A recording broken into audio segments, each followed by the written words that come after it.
Hello there guys, and welcome to another one of my reviews. Today, as you already figured out, I'm celebrating the fact that I won the lottery and I bought myself a Cullinan. Hard to believe, huh? Yeah, well, I wouldn't be buying a Cullinan if I won the lottery. Not that it's not a great car, but I'd have to probably win about $1 billion to afford it. I'm saying that because Rolls-Royce says their customers are usually billionaires, and for them, a Rolls-Royce, even though we drool over them all over, a Rolls-Royce is just a means for getting from point A to point B. Basically, they use them for shuttle service from the airfield to their mansion. So yeah, it's basically just a toy worth most of the time over 300,000 euros. So yeah, there was a need for a Cullinan on the market. If you think about the Rolls-Royce history, it really makes sense, because initially, over 100 years ago, Rolls-Royces were known for being able or offering you the ability to travel basically anywhere. Now, you need to understand that back then, the infrastructure wasn't what it is today. Basically, the infrastructure was non-existent. So you really needed a good car to be able to travel with it on long trips. So Rolls-Royces were known for covering every sort of ground imaginable. They had extremely reliable engines, and that's a pedigree that stuck to them over all these years. So even today, Rolls-Royces are known for their exquisite engines that are basically used on virtually a lot of stuff, from cars to airplanes.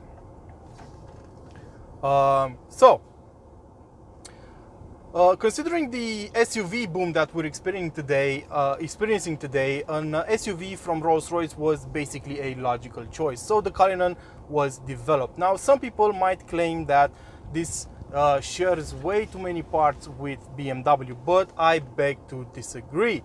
The Rolls-Royce has its own platform, the Cullinan. It doesn't share anything with the X7, and it doesn't share a lot with the Phantom. Yeah, both use the architecture of luxury, and both are absolutely exquisite. The name Cullinan comes from the world's biggest diamond, and it is a departure from the traditional way of naming cars used by the British company. They usually use names like Phantom, Wraith, Ghost, and so on. So this time it's really a departure of sorts. So the Cullinan was named after the biggest diamond ever found, and I think the name fits rather nicely. Now, discussing the design of the car, well, some people have been harsher than I am right now, and they did say a couple of hurtful things, like only a mother could love it and so on. The truth of the matter is, it's not that bad. I mean, if I'm perfectly frank, I couldn't imagine the Rolls-Royce Cullinan looking any different. It's imposing, it inspires opulence, and I think that's what the designers wanted to transpire for the customer. The long sweeping hood is still there, the Spirit of Ecstasy still dominates that huge grille up front, and the car just looks like it should. The rear is the best looking part of it in my view.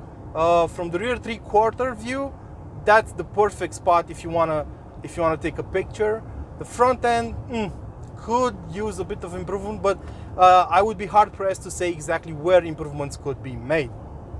Now, let's talk about some technical details. Under the hood, we have the familiar 6.75 V12 twin turbo engine that's used on the Phantom and other models as well. It is a silky-smooth engine with plenty of power. Actually, Rolls-Royce doesn't really talk about power figures or torque figures a lot, because they are simply there. So you have plenty of power for any situation. I think the car has almost 600 horsepower and over 800 Newton meters of torque, and it's really fast off the line for a car that weighs over 2.5 tons, nearly 3 tons. So yeah, you have plenty of power all the time. This being an SUV, or a high-riding vehicle as Rolls-Royce likes to call it, it can cover all sorts of terrain, and you can do that by pressing this little button here that says off-road, that raises and lowers the car's height and adjusts the gearbox settings. You also have a button here for raising and lowering the car manually, which does come in handy, of course, if you want to take it off-road. So I didn't have the chance to take it off-road, but considering just how high it is riding and how much power it has, and what other journalists have said over the years, I'm sure it can do very well for itself.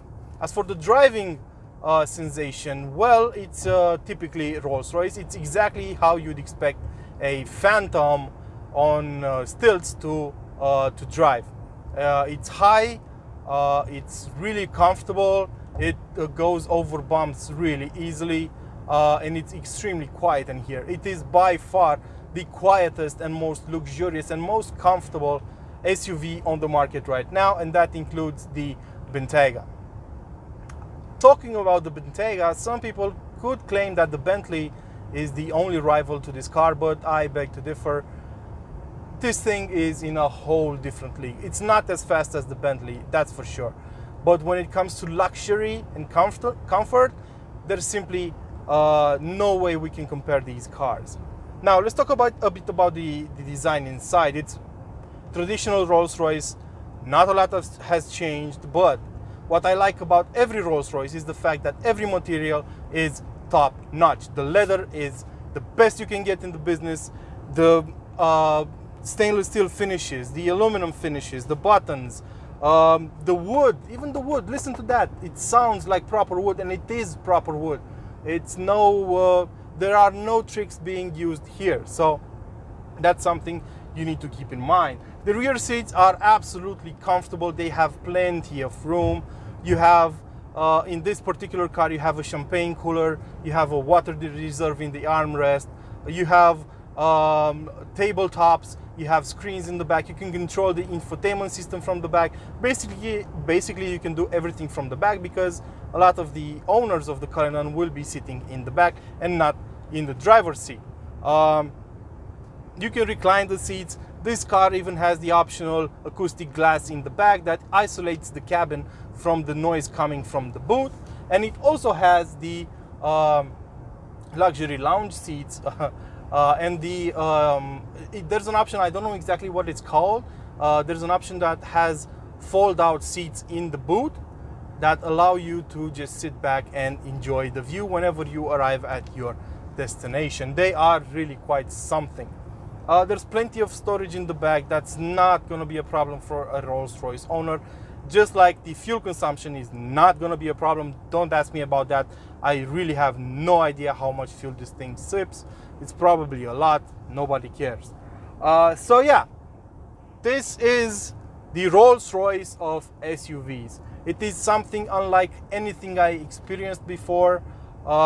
It's very comfortable. This is the first time I am dealing with a Rolls-Royce, and maybe I am a bit over impressed by the car, but it really is amazing. Is it worth 380,000 euros? For people that actually can afford this car, it's not a big effort, and it's probably worth even more, and I'm sure some cars will cost even more than that. So that being said, this has been my review of the Rolls-Royce Cullinan. I hope you guys enjoyed it. I'm sure I didn't cover everything, but I know you get bored after 10 minutes of recording, so I'm going to stop here. If you have any additional questions, don't be afraid to drop them in the comment section below.